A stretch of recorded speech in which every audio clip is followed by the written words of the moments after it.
तो आपने क्या सोचा? कुछ नहीं। अच्छा हाँ, तेरी माँ ने कहा था कि कपड़े धोने का शौक है तुझे, याद आया मुझे।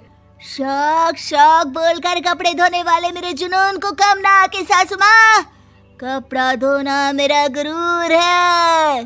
तभी पति भी वहाँ आ जाता है। अभी अभी मैंने इसे सनी देओल की फिल्म दिखाई है, उसी के डायलॉग मार रही है माँ। अच्छा सुन, साफ साफ बता रही हूँ, पानी सुबह 4 से 6 और शाम को 10 से 12 आता है, समझी?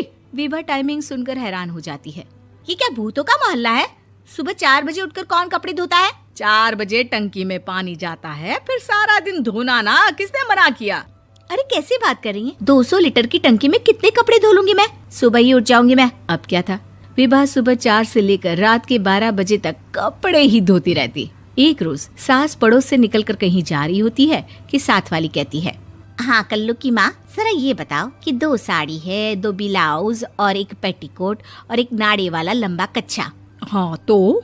अरे तो क्या, कितना लोगी धुलाई ये बताओ। धोबन दिख रहे हैं हम क्या? हमारे पति सरकारी नौकरी से अभी अभी रिटायर हुए हैं और बेटा सुपरवाइजर है कोयला फैक्ट्री में। धोबन समझ रखा है हमें?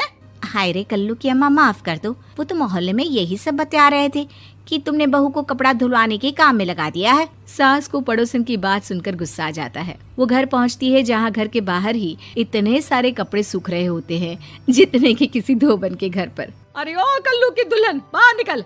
माँ जी यहीं आ जाओ, बाथरूम में चादर धो रहे हैं हम। अरे अभी हम धोते हैं, तुमको बाहर निकलो। ये आस पड़ोस वाले बोल रहे हैं कि हम बहू से कपड़े धुलवा कर उसे कपड़ा धोने वाली बना दिए हैं।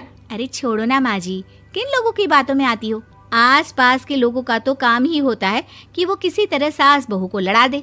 बहू सारे घर के कपड़े धोती है, ये क्या कम है? बोलिए। सास को भी लग जाता है कि वो बहू का ये सनकीपन नहीं छुड़वा सकती, इससे अच्छा है कि खुद ही चुप हो जाए। एक रोज सास और बहू मंदिर जाते हैं, जहाँ सास की साड़ी वहाँ खड़ी भीख मांगने वाली से मिलती है। माँ जी क्या बात है, आपकी साड़ी उस भिखारन से कितनी मिल रही है ना? हाँ हाँ देखो तो, दोनों की साड़ी मिल रही है। क्या बात है कल्लू की अम्मा, तुम खुद को तो अफसर की बीवी बताती हो और ऐसी सिंपल सी प्लेन साड़ी पहनकर घूमती हो। सिंपल और प्लेन नहीं है ये साड़ी। तो क्या सोने के धागे से फूल बने हैं? कुछ भी सासू माँ, कुछ भी। हाँ बने थे इस साड़ी में सोने के धागे से फूल। मेरे पति लेकर आए थे मद्रास से स्पेशली मेरे लिए 10,000 की।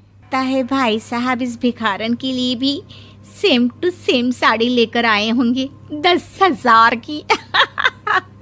सास उस वक्त तो कुछ नहीं कहती, लेकिन बहू के साथ घर आती है और अलमारी से एल्बम निकाल कर लाती है। ये साड़ी देख रही है, ये वही साड़ी है जिसे मैंने अभी पहना था।